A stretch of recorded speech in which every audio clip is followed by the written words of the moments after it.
Okay? Priorities. And I would say, just be careful with the edges also. Once I would point out just a couple quick things for you. The valley that Benny referred to is just below us here that Jesus would have taken, and if he would have taken that trail, it would have gone alongside near the shore. Remember, they didn't go into the deep.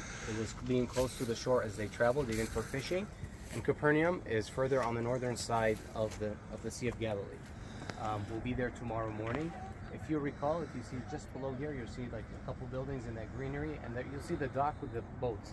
That's where we docked out from yesterday. Just straight below us, you'll see 4 or 5 boats lined up by the dock. That is where we took our boat ride into the Sea of Galilee and came back. The town in front of us here is the modern city of Migdal. The biblical one is further to our right, and that would have been Magdala, where we talked about that first century synagogue that they recently found. Also, Mary Magdalene was from that town. To our right, behind us is of course Tiberias.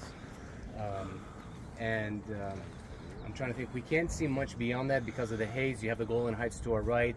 Mount Hermon on a clear day you can see from here, but we also can't make that out. Those are the places that we've been that I wanted to point out. Then if there's anything else you'd like to add before we give it to you. No, you're good.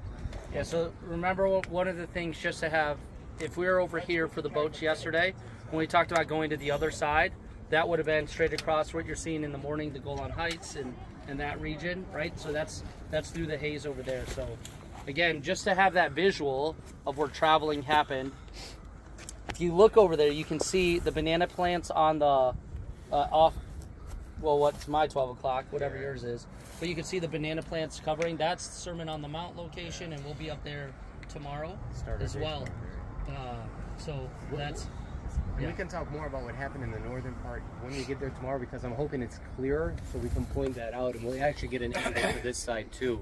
It makes a lot of sense, and we'll say why. When you look at this area here in that northern part, when we consider that 70% of what Jesus was recorded in the Gospels is recorded in this area right here, just a small section. But we'll talk more when we're at Capernaum, especially because by that time the haze should be gone, and we'll get a really good perspective on the path that Jesus took and why this area was very important to him. I know there's other groups coming, so let's slide over here. Andrew's going to share a word in the field.